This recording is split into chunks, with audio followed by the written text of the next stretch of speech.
श्रीमते रामानुजाय नमः।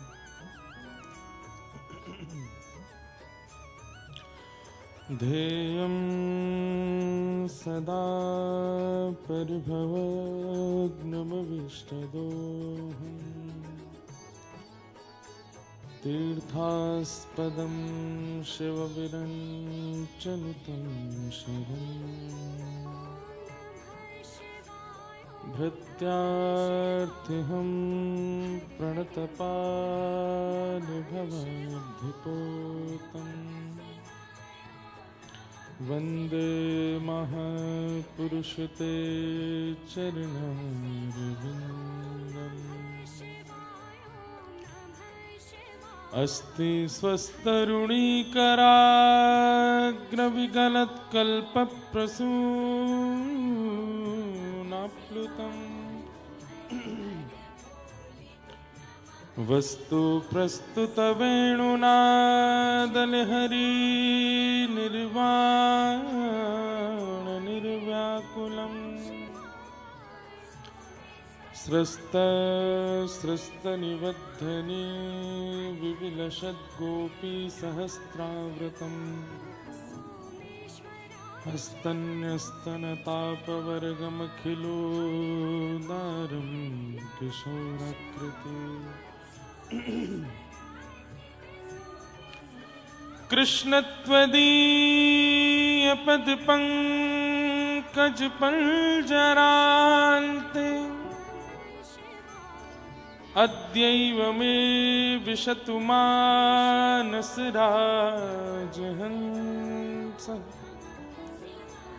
प्राणप्रयाणसमये कफवातपित्तैः कण्ठावरोधनविधो स्मरणं कुतस्ते लक्ष्मीनाथसमारम्भां नाथयामुनमध्यमाम् अस्मदाचार्यपर्यन्तां वन्दे गुरुपरम्पराम्। जय जय श्री राधारमण जय जय नवल किशोर जय गोपी चितचोर प्रभु जय जय माखन चोर जय जय राधे कृष्ण राधे गोविंद जय जय राधे कृष्ण राधे गोविंद जय जय राधे कृष्ण राधे गोविंद जय जय राधे कृष्ण राधे जय जय राधे कृष्ण राधे गोविंद जय जय राधे कृष्ण राधे गोविंद जय जय राधे कृष्ण राधे गोविंद जय जय राधे कृष्ण राधे गोविंद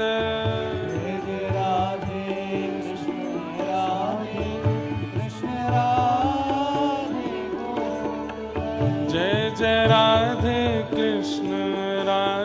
कृष्ण राधे गोविंद जय जय राधे कृष्ण राधे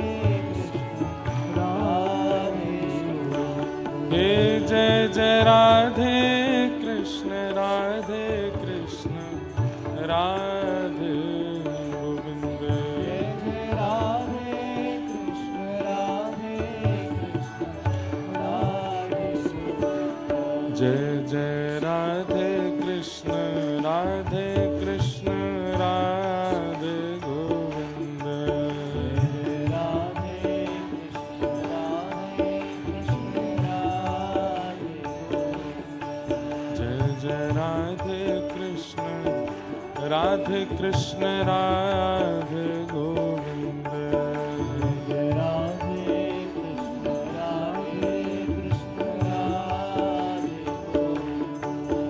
हे नंद जी को छैया बलभद्र जी को भैया लाल नंद जी को छैया बलभद्र जी को भैया लाल। यशोदा को छैया बलभद्र जी को भैया लाल यशोदा को छैया बलभद्र जी को भैया लाल। या को मुख देखे से कटत यम फंद या को मुख देखे ते कटत यम फंद। ओ या को मुख देखे से कटत यम फंद मुख देखे ते कटत यम फंद। ओ जय जय राधे कृष्ण राधे कृष्ण राधे गोविंद राधे कृष्ण राधे गोविंद। हे जय जय राधे कृष्ण राधे कृष्ण राधे गोविंद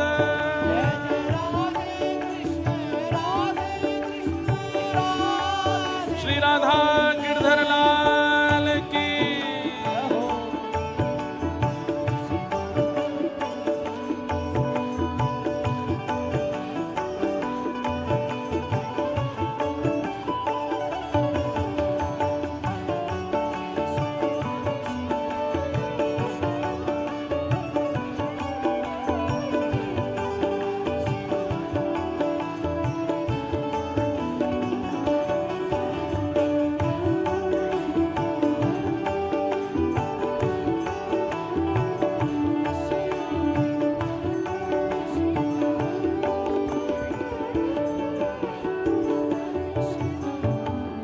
यादवपति जगत राय संतन सदा सहाय यादवपति जगत राय संतन सदा सहाय। यादवपति जगत राय संतन सदा सहाय यादवपति जगत राय संतन सदा सहाय। या के गुण गावे स्वामी परमानंद या के गुण गावे स्वामी परमानंद।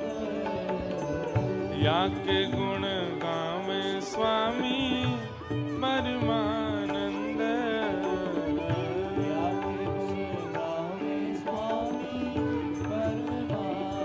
ओ जय जय राधे कृष्ण राधे कृष्ण राधे गोविंद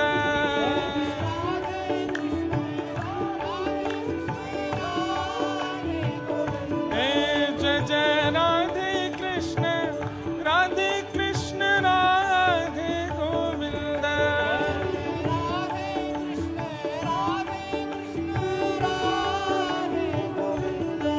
जय जय राधे कृष्ण राधे कृष्ण राधे गोविंद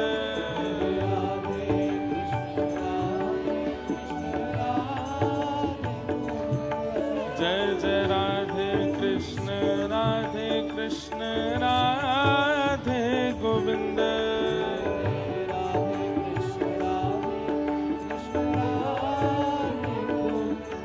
जय जय राधे कृष्ण राधे कृष्ण राधे गोविंद जय जय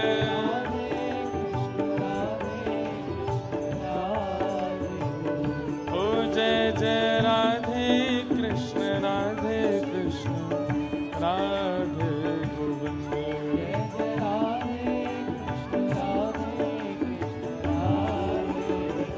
ओ जय जय राधे कृष्ण राधे कृष्ण राधे गोविंद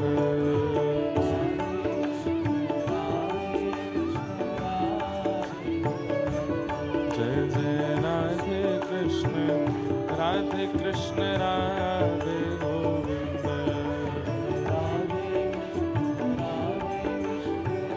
राधा गिरधर लाल भजो राधे गोविंदा।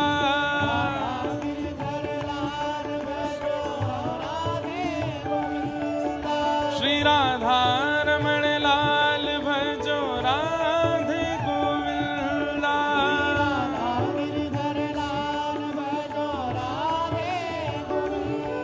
श्री कुंज बिहारी लाल भजो राधे गोविंदा।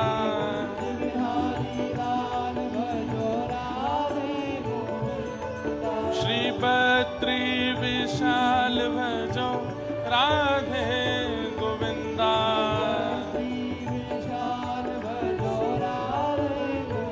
हे भजो राधे राधे राधे राधे राधे गोविंदा।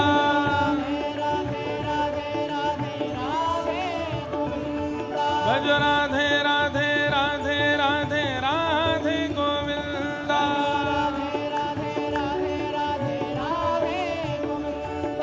वृंदावन चंद्र भजो राधे गोविंदा। श्री राधा गोपीनाथ भजो राधे गोविंदा। भजो राधे राधे राधे राधे राधे गोविंदा। भजो राधे राधे राधे राधे राधे गोविंदा। भजो राधे राधे राधे राधे राधे गोविंदा। भजो राधे राधे राधे राधे राधे गोविंदा। देखो,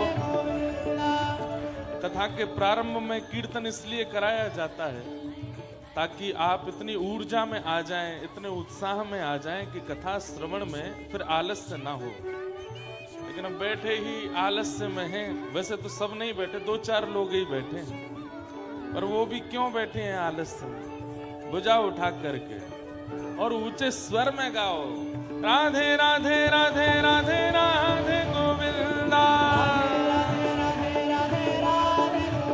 श्री राधे राधे राधे राधे राधे गोविंदा। श्री गिरधर गोपाल भजो राधे गोविंदा। श्री राधा रमण लाल भजो राधे गोविंदा। हे भजो भजो भजो राधे राधे राधे राधे राधे गोविंदा। भजो राधे राधे राधे राधे राधे गोविंदा। भजो राधे राधे राधे राधे राधे गोविंदा। भजो राधे राधे राधे राधे राधे गोविंदा। जय जय श्री राम, जय जय श्री राम, जय जय श्री राम। बोलो वृंदावन बिहारी लाल की, श्री राधा रमण लाल की, श्री राधा वल्लभ लाल की। श्रीमद् भागवत महापुराण की, श्री सुखदेव जी महाराज की, श्री परीक्षित जी महाराज की, श्री सूत जी महाराज की, 88,000 सौनकादि ऋषियों की, श्री वेदव्यास भगवान की, नैमिषारण्य धाम की, चक्र तीर्थ की, श्री गोमती गंगा मैया की जय।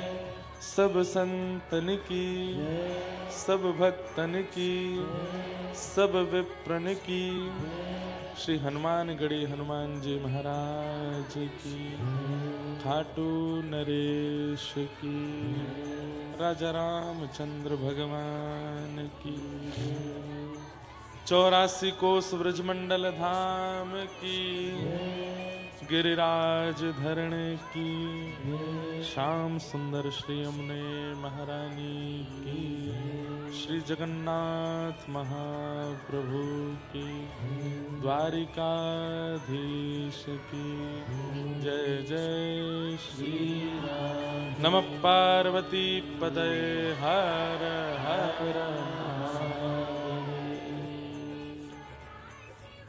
ठाकुर जी की परम कृपा से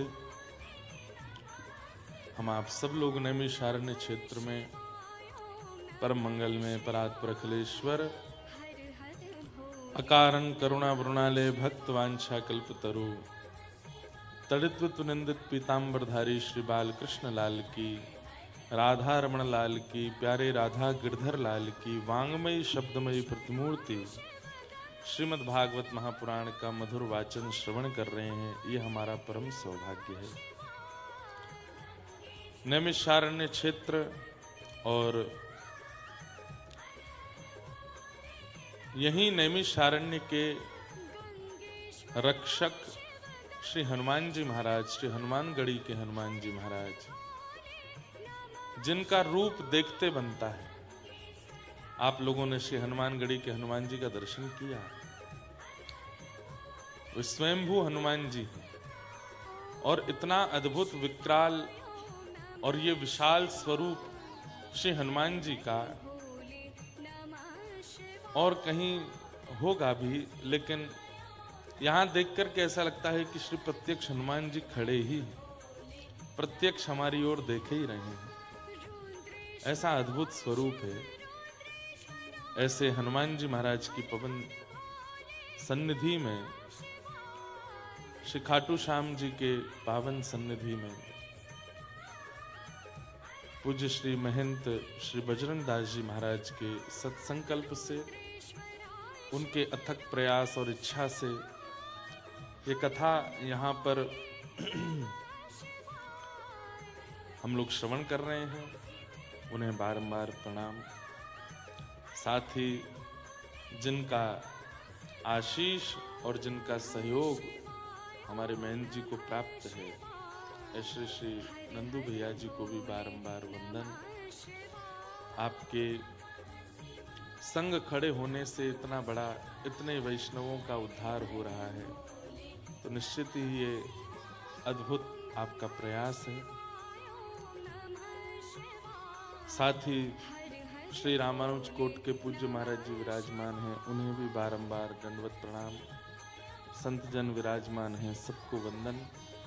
मंच पर विराजमान समस्त विप्रवृंद, समस्त गंधर्व जन और आप सभी श्रोता भाई बंधु मातृशक्ति, छोटे बालक मित्र सखा, सबको जय श्री कृष्ण, जय सिया राम, जय श्रीमन नारायण, जय जय श्री राधे। ठाकुर जी की बड़ी कृपा। अभी पूज्य महंत जी अपने मधुर भाव कह रहे थे, नंदू भैया भी कह रहे थे। ये सब भावनाएं हरदम बने तो निश्चित है कि कृपा होगी। आओ प्रभु पधारिए। हमारे श्री नवनीत प्रियादास जी पधारे हैं गाजियाबाद से। आओ आओ जय।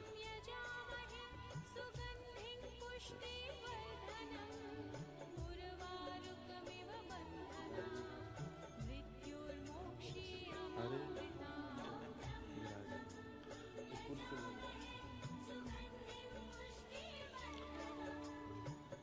श्री भक्तमाल जी के सरस वक्ता भी हैं और श्री भक्तमाल जी के भावों को जन जन तक पहुंचाने के मधुर भाव से आप रहते हैं। ऐसे हमारे श्री नवनीत प्रियादास जी पधारे हैं गाजियाबाद से। आपका बहुत बहुत अभिनंदन, स्वागत, वंदन। तो महाराज जी भाव कह रहे थे, नंदू भैया भी अपने हृदय के उद्गार भाव सुना रहे थे। बस ये भाव जीवन भर बने रहें, सबके प्रति बने रहें, इन्हीं भावों से ही उद्धार कल्याण हो जाना है। श्री हनुमान जी महाराज की पावन सन्निधि है, पास में ही श्री जगन्नाथ प्रभु भी विराजमान है। कल मैन जी का सुंदर उत्सव यहाँ चल रहा था, तो वहां थोड़ी देर सम्मिलित होकर फिर हम जगन्नाथ जी दर्शन करने के लिए गए। महाप्रभु जगन्नाथ जी भारतवर्ष के हर क्षेत्र में विराजमान है, हर जगह श्री जगन्नाथ जी का स्वरूप विराजमान है। तो कल यहाँ जगन्नाथ जी का दर्शन भी हुआ। नैमिषारण्य में अरण्य के रूप में भगवान है। देखो, हमारे रामानुज परंपरा के अनुसार 8 वैकुंठ हैं पृथ्वी पर। मैंने पहले दिन भी कथा में कहा था 8 वैकुंठ हैं, और उन 8 वैकुंठों में 4 वैकुंठ हमारे उत्तर भारत में हैं। अष्टभू वैकुंठों के 4 भू वैकुंठ उत्तर भारत में श्री बद्रीनाथ, मुक्तिनाथ, पुष्करराज और श्री नैमिषारण्य। और इन चारों उत्तर भारत के वो वैकुंठों में ठाकुर जी का दर्शन बड़ा विलक्षण है, प्रकृति के रूप में ठाकुर जी हैं। बहुत ध्यान से सुनिए। बद्रीनाथ में पर्वत भगवान का स्वरूप है, नर नारायण भगवान। पर्वताकार, वहां पर जो बद्री विशाल भगवान का आप लोग मंदिर में दर्शन करने जाते हैं, वो तो बद्रीनाथ भगवान है ही, पर वहां पर मूल दर्शन जो है, विशेष दर्शन जो है, वो पर्वत का है, नारायण। तो वहां पर्वत के रूप में भगवान विराजमान है। श्री मुक्तिनाथ में शालिग्राम के रूप में भगवान विराजमान है। दामोदर कुंड से शालिग्राम रूप में ठाकुर जी प्रकट होते हैं और सबको दर्शन देते हैं।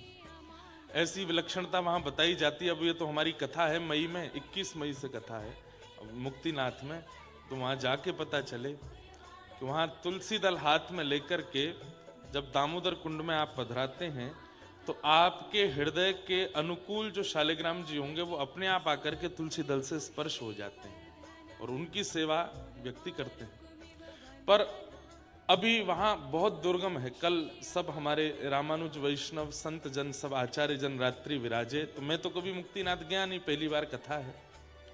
वहां कथाएं सच में ही कल प्रमाणित भी हुआ कि ज्यादा से ज्यादा 10 कथाएं हुई होंगी आज तक वहां पे, इससे ज्यादा कथाएं नहीं हुई, क्योंकि वहां श्वास लेना बहुत मुश्किल काम होता है।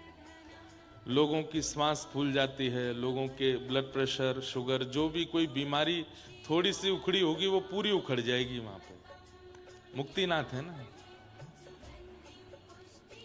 तो इसलिए जरा भी शारीरिक स्थिति किसी की ठीक ना हो, उसको तो प्रयास करना चाहिए, दर्शन करे, तुरंत हेलीकॉप्टर से वापस जाए, रुके ना वहां पे।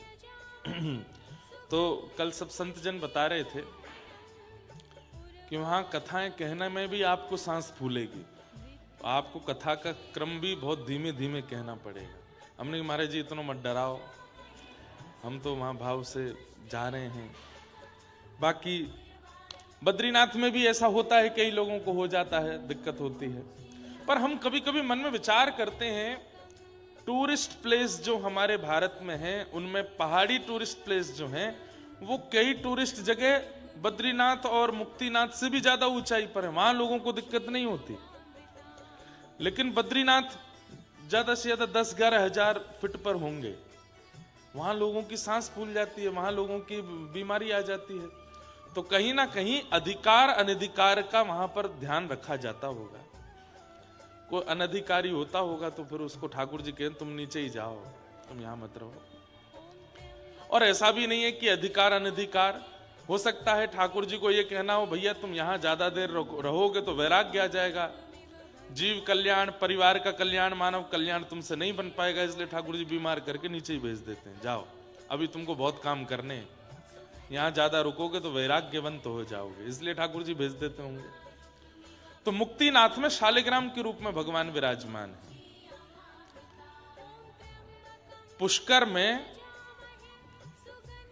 सरोवर के रूप में भगवान विराजमान है। पुष्कर राज में जो सरोवर है वो साक्षात नारायण है, और नैमिषारण्य में वन के रूप में भगवान विराजमान है। यहाँ कोई मंदिर तो बहुत सारे हैं, पर विशेष रूप से नैमिषारण्य में कहा जाए कि यही मंदिर है, यही दर्शन करना है, ऐसा नहीं, सब जगह है, बहुत सारे मंदिर है, सब जगह दर्शन करो। मूल रूप से ये पूरा नैमिषारण्य मंदिर है, और यहाँ पर ठाकुर जी यहाँ के वृक्ष ही हैं। अभी हमारे नंदू भैया कह रहे कि कल कोई लता नृत्य कर रही थी, क्यों नहीं करेंगे, ठाकुर जी हैं। और ठाकुर जी को कीर्तन होगा, सुंदर ताल बजेगी तो ठाकुर जी तो नाचेंगे, ठाकुर जी तो आनंद करेंगे। यहाँ के वृक्ष और अरण्य ही अरण्य नारायण है। अच्छा, हाँ हाँ हाँ हाँ, अच्छा, ठाकुर जी की कला है, वो एक हाथ से भी नाच लेते हैं। वो कह रहे हैं कि केवल एक, कभी आप हमारे व्रज के साहित्य को देखेंगे, स्वामी श्री हरदास जी महाराज प्रिया प्रियतम दोनों सामने खड़े हैं, दोनों में होड़ा होड़ी हो रही है कि कौन बढ़िया नृत्य करेगा। तो श्री प्रिया जी अपने चरणन से नृत्य कर रही हैं, हाथ नहीं हिला रही, केवल चरण हिला रही। इतने में ठाकुर जी आए, बोले कि मैं दोनों हाथ नहीं, केवल एक हाथ से ही नाच के दिखाऊंगा। तो ठाकुर जी एक हाथ से ही ऐसी भाव भंगिमा बना रहे हैं, तो ऐसा क्या कि एक भुजा से ठाकुर जी नृत्य कर रहे हो, सोचें पूरा हिल जाऊंगा तो डर के मारे भाग नहीं जाए कि हुआ आगो, इसलिए एक भुजा से ही ठाकुर जी अपना नृत्य प्रस्तुत कर रहे हैं। यहाँ का अरण्य ही परमात्मा है, ये अरण्य नारायण है। बोलो अरण्य नारायण भगवान की। अरण्य किसको कहते हैं? जंगल को, जंगल को ही अरण्य कहते हैं। तो नैमिषारण्य का अरण्य ही परमात्मा है। तो ऐसे अरण्य नारायण भगवान की गोद में हम आप सब लोग बैठे हैं और मधुर भागवती कथा का रसस्वादन पान कर रहे हैं। आज तृतीय दिवस की कथा है। हमें तो इतना आनंद, इतना सुख मिल रहा है कथा सुनाने में, और सबसे बढ़िया हम आप लोगों को एक चीज का कष्ट हो रहा है, पर हमको बड़ा सुख है उस बात का। हम ज्यादा यहाँ किसी से मिल नहीं रहे, चकाचक आनंद कर रहे हैं, आराम कर रहे हैं। नहीं तो सब जगह कथाओं में ऐसा होता है कि अच्छा देखो, आपको लगता हो क्यों नहीं मिल रहे, अरे हम पिछले 1.5-2 वर्ष से आराम ही नहीं कर पाए हैं। पर हमारे महंत जी ने बढ़िया व्यवस्था करी, वो महाराज जी चक आप तो आराम करो यहाँ पे, तो बढ़िया हम कुछ ग्रंथ भी पढ़ लेते हैं। एक हमारा स्वभाव पता नहीं क्यों हम सब मंच से बता देते हैं, एक मनोभाव से कुछ मन के विचार भी लिख करके किताब भी लिख रहे हैं, तो थोड़ा उसका भी समय मिल जाता है। तो कोई ऐसा विशेष भाव नहीं है, केवल अपने मन के भाव हैं, उसमें मन के विचार हैं। आज के युवाओं के लिए कैसी कैसी परिस्थितियां जीवन में आती हैं, उन जीवन की परिस्थितियों को कैसे अनुभव करना चाहिए, माता पिता के प्रति संबंध की भावना कैसी होनी चाहिए, जीवन की कैसे, तो ऐसे करके कुछ भाव प्रस्तुत करने का उसके लिए भी समय मिल रहा है। थोड़ा हमारे मित्रजन सब, हमारे भाई बंधु सब संगीतकार और हमारे सब पंडित जी लोग हैं, इनसे भी हम मिल नहीं पाते, बैठ नहीं पाते, इनके साथ भी बैठ करके इनके मनोभाव सुनने का भी अवसर मिल रहा है। तो हमारा थोड़ा मी टाइम चल रहा है नैमिषारण्य में। तो इसलिए हमको आनंद आ रहा। दूसरा, यहाँ ज्यादा भीड़ आ नहीं पा रही, लोग बागों को अब आने में भी थोड़ी लग रहा होगा, बहुत दूर है, जैसा भी है, तो हम थोड़े सुख में हैं यहाँ पे। आज और थोड़े से अवकाश में रहेंगे, कल मिलेंगे फिर सबसे, तो आज का और अवकाश हमको चाहिए। वैसे भी आज यहाँ 84 कोस की परिक्रमा प्रारंभ हो रही है नैमिषारण्य की। आज भी भीड़ भाड़ खूब है, कल से थोड़ा और शांति रहेगी, तो यहाँ का भ्रमण और लोगों से मिलने का क्रम रखेंगे। तो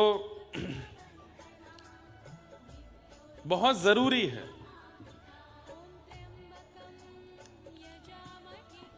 जग की सेवा। हम व्यास मंच से कर रहे हैं। 3 बातों का ध्यान रखिएगा जीवन में, भक्ति के पथ पर 3 चीजों का विशेष ध्यान रखो। जग की सेवा खोज अपनी प्रीत हरि से कीजिए, ये तीन बातें आपके चित्त में हों तो आप भक्ति पथिक हो। सबसे पहले जग की सेवा, तो व्यासपीठ से हम जग की सेवा कर ले रहे हैं, पर दूसरा काम हमसे नहीं हो पा रहा था, खोज अपनी, वो एकांत में ही होता है। समाज में बैठ करके अपनी खोज नहीं होती, दूसरों की खोज चलती रहती है। ये तो ऐसा है, ये तो वैसा है, इसके अंदर तो क्रोध है, इसके अंदर काम है, इसके अंदर लोभ है, इसके अंदर मोह है। एकांत में जब व्यक्ति बैठता है तो दो काम होते हैं, या तो वो विषय का चिंतन करेगा या अपने अवगुणों का चिंतन करेगा। इसलिए हमारे शास्त्रों में एक बात और आचार्य चरण कहते हैं कि आपका भजन कितना आपके जीवन को लग रहा है, ये एकांत में बैठ के पता चलेगा।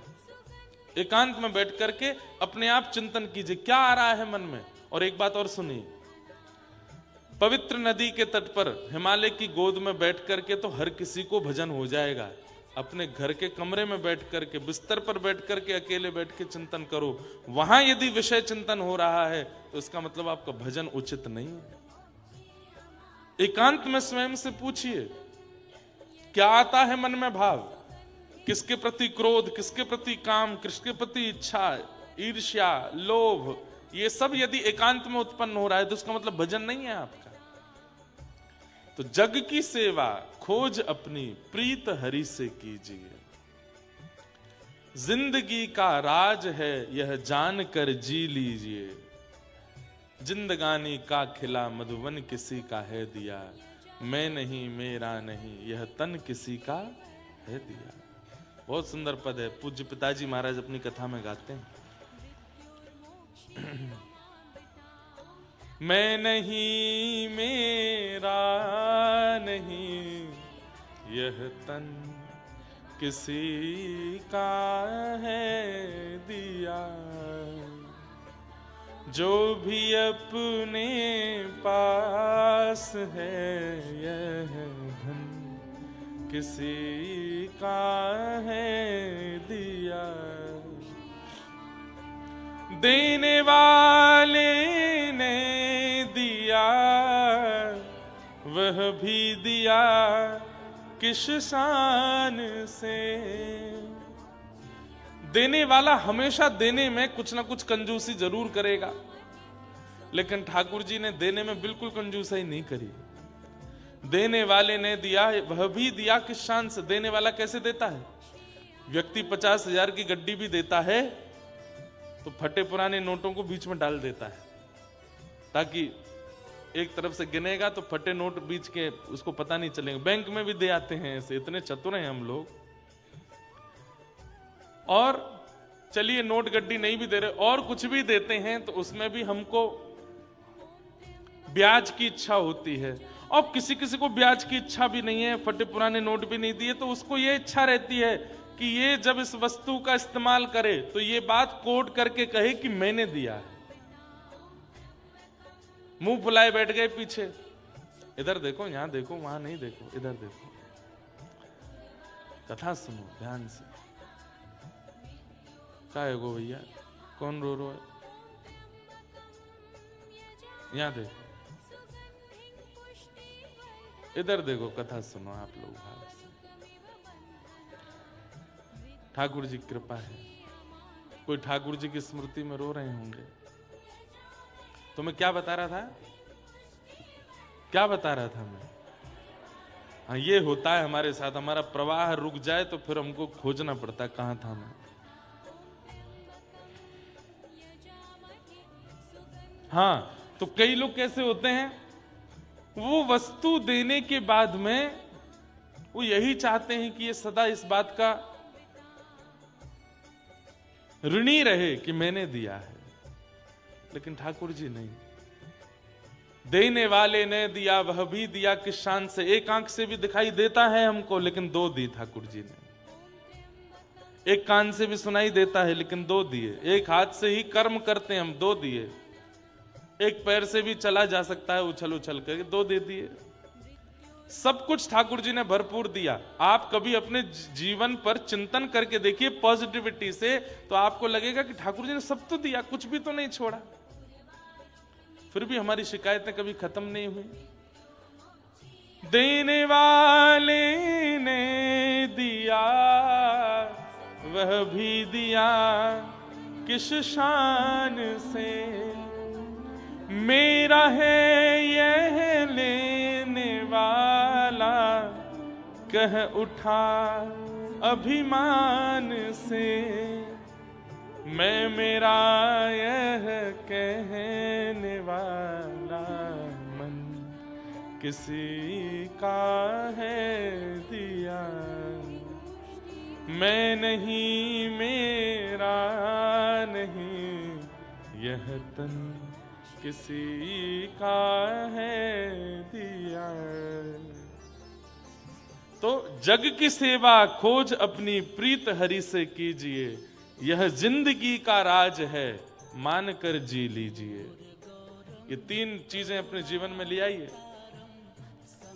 जिंदगानी का खिला मधुवन किसी का है दिया। बंधुओं, आज ना एक बात हम आपको निवेदन करें, आपको भी, आस्था पे देखने वालों को भी और भक्ति पथिकों को भी। गोस्वामी तुलसीदास जी महाराज कृत ये विनय पत्रिका है, आज ही अपने घर पर मंगा लीजिए, या तो स्वयं मंगा लीजिए, नहीं तो खरीद लीजिए, जैसे भी आपको ऑनलाइन। और नित्य विनय पत्रिका में वर्णित एक पद आपको पढ़ना है। इतना अद्भुत है, इतना सुंदर है, इतना आनंदमय है कि आप सुख में भर जाएंगे। ऐसे ऐसे भाव उद्गार श्री गोस्वामी जी के यहां पर प्रकट हुए हैं। अब मैं अभी मंच पे आता हूं तो रोज यहीं से नैमिषारण्य से शुरू किया है, विनय पत्रिका कहीं से भी खोल करके एक कोई भाव जरूर पढ़ता हूं। एक इतना सुंदर भाव अभी अभी पढ़ने में आया कि गोस्वामी तुलसीदास जी कह रहे हैं कि राम नाम मुझे मीठा नहीं लगा, इसलिए संसार मुझे मीठा लग रहा है। यदि राम का नाम मुझे मीठा लगा होता तो संसार की नीरसता का मुझे अनुभव हो गया होता। संसार नीरस क्यों नहीं लगता है, संसार इतना रस में क्यों लगता है? क्योंकि राम रस अभी मुख पर आया नहीं है, इसलिए संसार मीठा लग रहा है। हमने पूरा नहीं पढ़ा, केवल एक लाइन ही पढ़ी, उसी से ही मुझे भाव आ गया मन में कि ये उचित है। गा दें।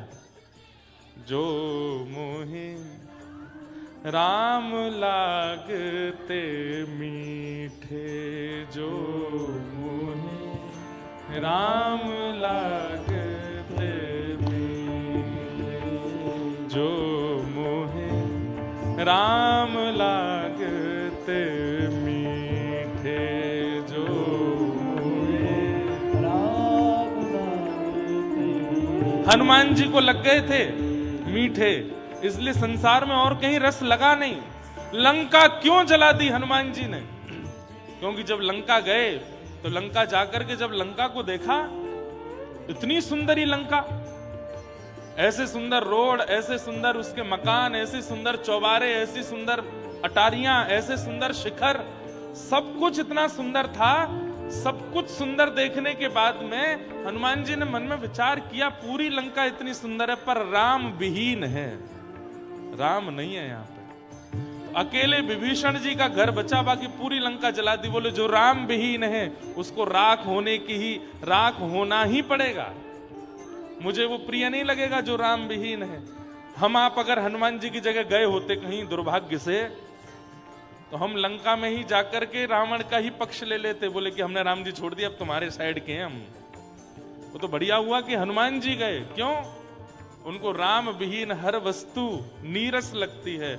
और हम आप सब लोगों को संसार में इतना रस क्यों आता है? क्योंकि राम अभी मीठे लगे नहीं हैं। जो मोहे राम लागते मीठे, जो मोहे राम लागते। तो क्या होता? तो नवरस 60 रस, रस अनरस। तो नवरस 60 रस, रस अनरस। नवरस 60 रस, सबका रस बेरस लगता यदि राम जी का रस मुख को लग गया होता तो नवरस 60 रस, रस अनरस। तो नवरस 60 रस, रस अनरस। वे जाते सब सीठे, वे जाते सब जो मोहे राम लागते मीठे, जो मोहे राम लागते मीठे, जो मोहे श्याम लागते मीठे, जो मोहे श्याम लागते मीठे। हे तुलसीदास प्रभु सो एक ही बल, तुलसीदास प्रभु सो एक ही बल, तुलसीदास प्रभु सो एक ही बल, तुलसीदास प्रभु को एक ही बल, वचन कहत अति दीठे, वचन कहत। तुलसीदास जी कह रहे हैं मैं ढीठ होकर के राम जी से एक ही बात कहना चाहता हूं, तुलसीदास प्रभु सो एक ही बल, एक ही बल चाहिए, वचन कहत अति ढीठे, ढीठ होकर के कह रहा हूं क्या, नाम की लाज राम करुणा कर, राम की लाज राम करुणा कर, नाम की लाज राम करुणा कर, नाम की लाज राम करुणा कर, कहीं न दिए कर चीठे, कहीं न कर चीठे, ओ कहीं न दिए कर चीठे, कहीं न दिए कर चीठे, जो मोहे नाम लागते मीठे, जो मोहे राम लागते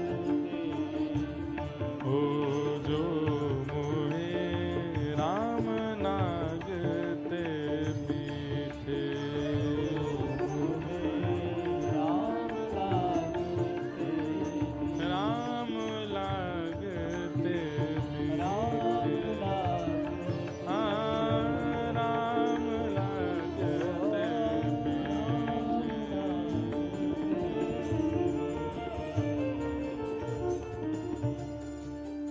जो मोहे राम लागते मीठे। हमारे ब्रज के श्री कुंभनदास, नाम सुना है, कथा में सुना।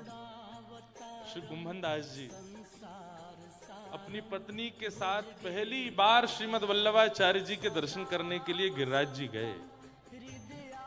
सब लोग ध्यान से सुनो।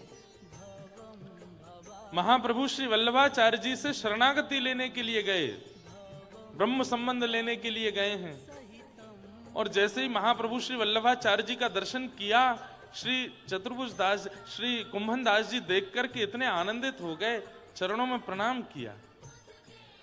प्रणाम करके महाप्रभु जी ने तुरंत दोनों की ओर देख करके कहा, पति पत्नी दोनों दंपति थे, क्या इच्छा है मन में? बंधुओं, कभी अगर संत जन, कभी भक्त जन, कभी भजनानंदी महात्मा आपके प्रणाम को स्वीकार करके या आपको देख करके ये कह दे क्या इच्छा है, तो कहीं ना कहीं अपने ऊपर प्रश्न चिन्ह उठाना, शायद मेरे अंदर कामनाएं बहुत हैं इसलिए उन्होंने ऐसा कहा। क्या इच्छा है मन में? कुंभन दास जी तो रोने लगे कि मैं इतनी इच्छाओं से युक्त हूं कि मुझे देखते ही कुछ बात नहीं करी। ये बोलने लगे कि क्या इच्छा है मन में बताओ। कुंभन दास जी तो हाथ जोड़ करके रुदन करने लगे। पत्नी उनकी ज्यादा भक्त नहीं थी, लेकिन बड़ी अच्छी थी, बुरी नहीं थी पर भक्त नहीं थी, सीधी सादी थी। कुंभन दास जी के कोई संतान नहीं थी, तो पत्नी ने जैसे सुना कि महात्मा कह रहे हैं क्या इच्छा है, तुरंत बोल पड़ी, संतान की कामना है, संतान नहीं है जीवन में। एक संतान हो जाए, ऐसी कृपा कर दो। महाप्रभु जो वल्लभाचार्य जी हंसने लगे, बोले एक नहीं 7 होंगे, एक नहीं 7 होंगे। लेकिन ये बात सुनकर के कुंभन दास जी बड़े दुखी हो गए। अपनी पत्नी से कहने लगे, तुमने क्यों मांगा? अरे आचार्य चरण ने यदि इच्छा प्रकट करके कह भी दिया कि क्या इच्छा है मन में, तो कहीं ये क्यों नहीं मांगा कि गिरधर जीवन में आ जाए? ये क्यों नहीं मांगा कि नाथ मुझे प्राप्त हो जाए? ये क्यों नहीं मांगा कि ठाकुर जी जीवन को स्वीकार कर ले, हमें स्वीकार कर ले? ये तुमने मांगा भी तो संसार। पत्नी बेचारी बोली वाली, उसने कह दिया अलमो तो इतना ही आवे, जीवन में दंपति हैं, पुत्र नहीं है पुत्री नहीं है, तो मैंने मांग लियो। और कौन सा उनने एक ही वरदान की कही है? दोनों ने कही, दोनों के मन में कहा है मैंने अपनो मांग लियो, तुम अपनो मांग लो।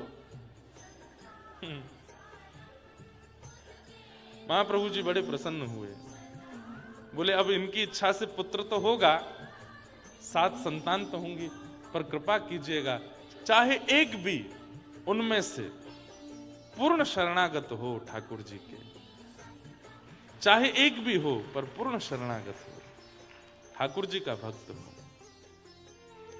इतने अकिंचन थे श्री कुंभन दास जी। 7 पुत्र हुए उनके, लेकिन कोई पूछता कुंभन दास जी कितने बालक हैं आपके, तो कहते 1.5 बालक है मेरे।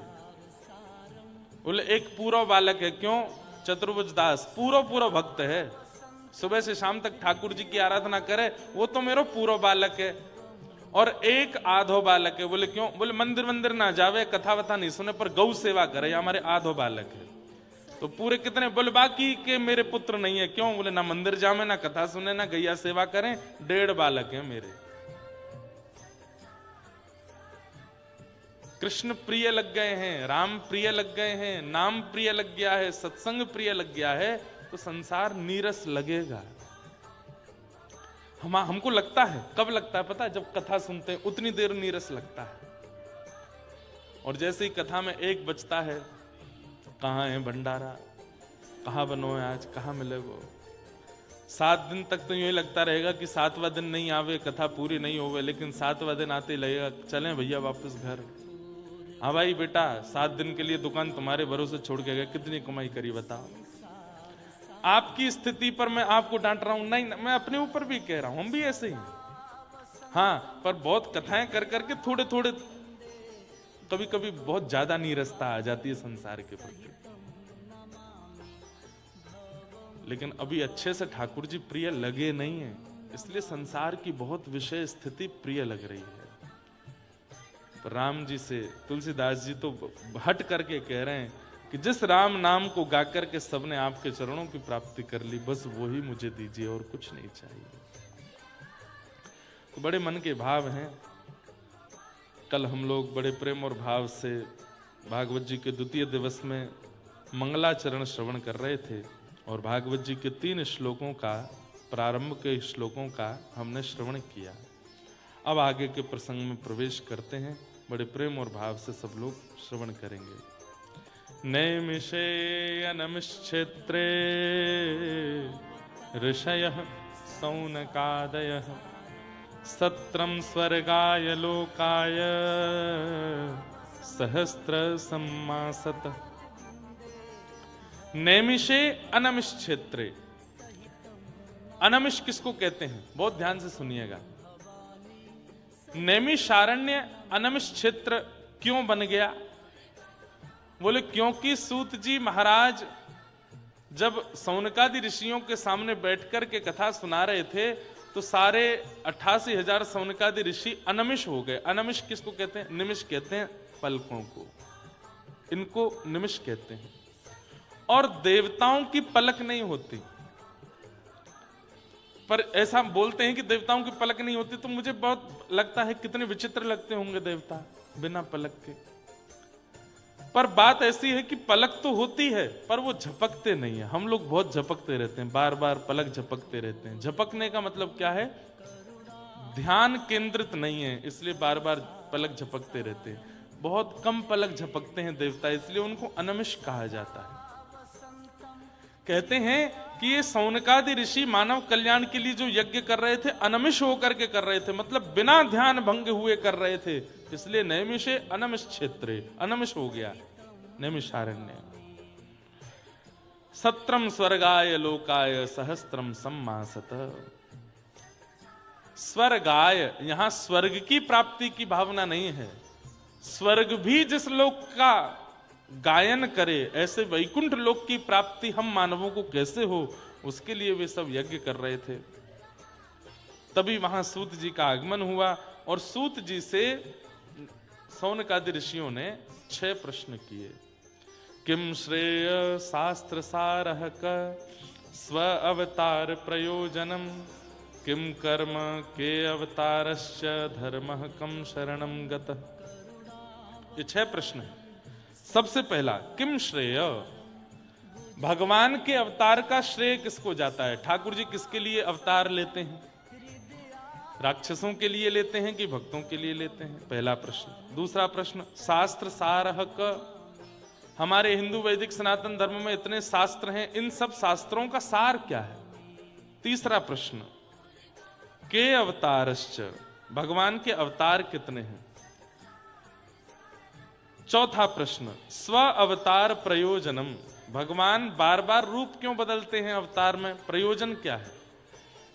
कभी राम बन के आते हैं, कभी कृष्ण बन के आते हैं, कभी परशुराम बन के आते हैं, कभी बराह बन के आते हैं, कभी नृसिंह बन के आते हैं, कभी कछुआ बन के आते हैं।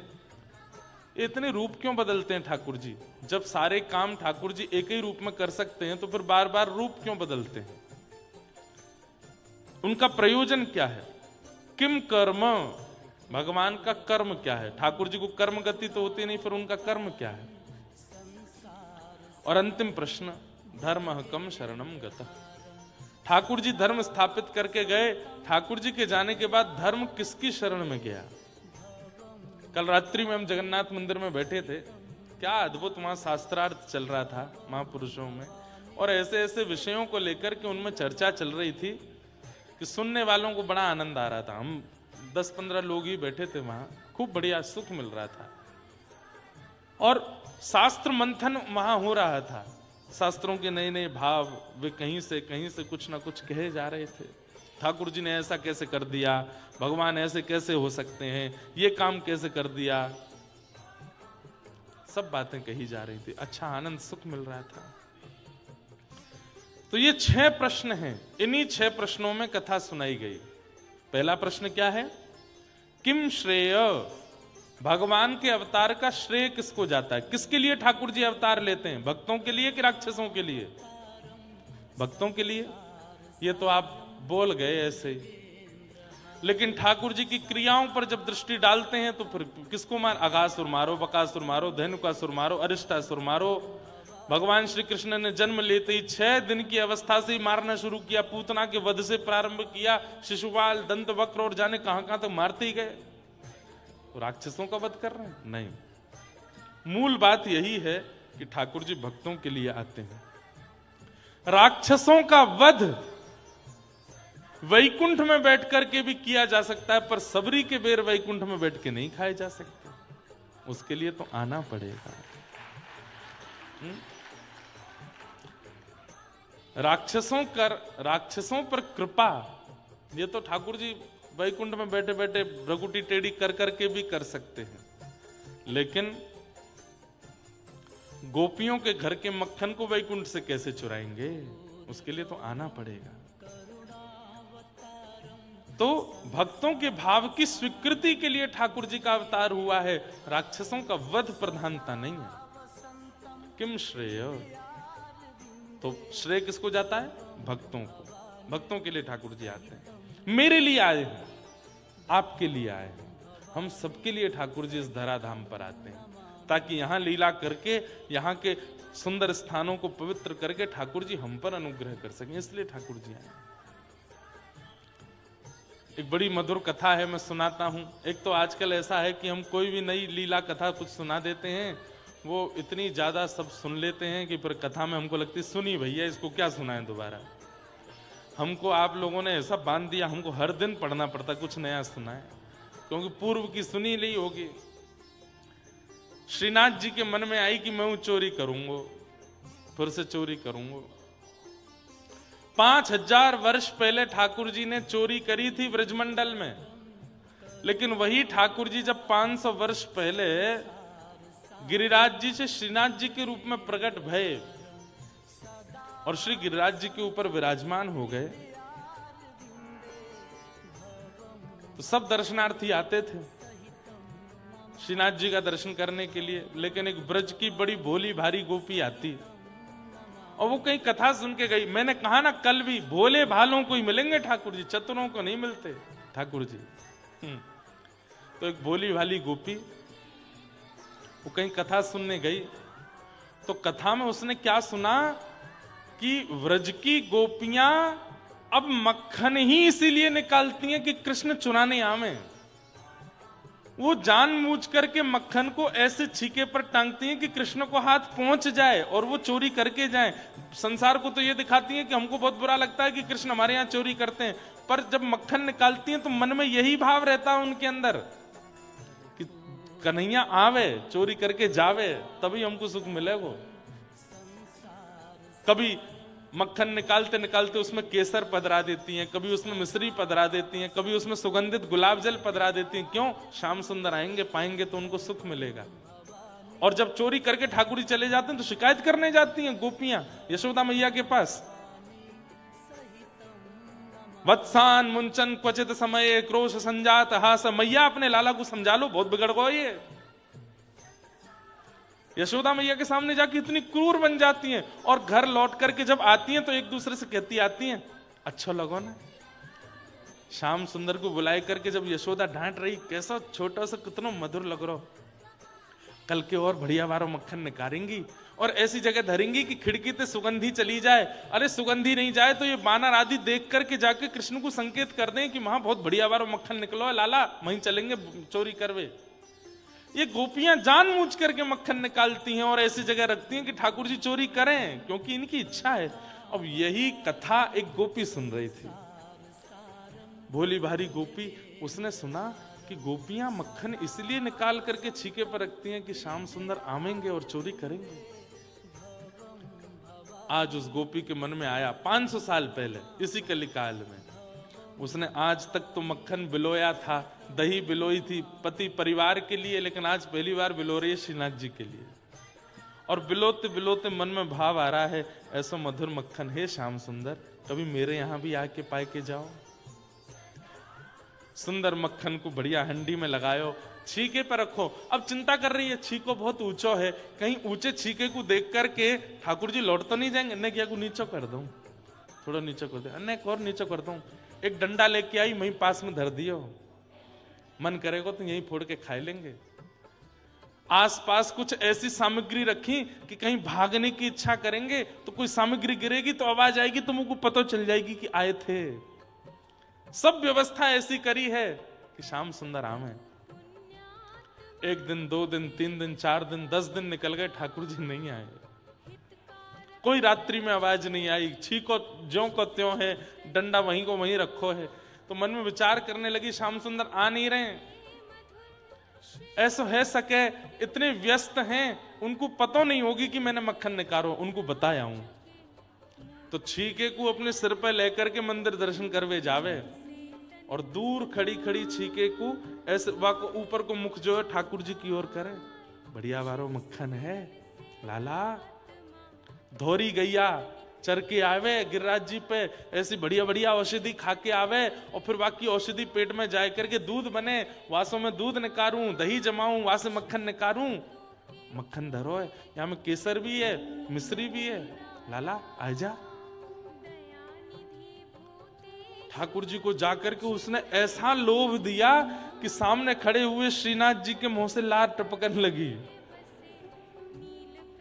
और ठाकुर जी तो मूर्तिमंत खड़े हैं। कुंभन दास जी ये सामने बैठ करके मंजीरा बजाए कीर्तन कर रहे थे ठाकुर जी का। कीर्तन करते करते इनकी नजर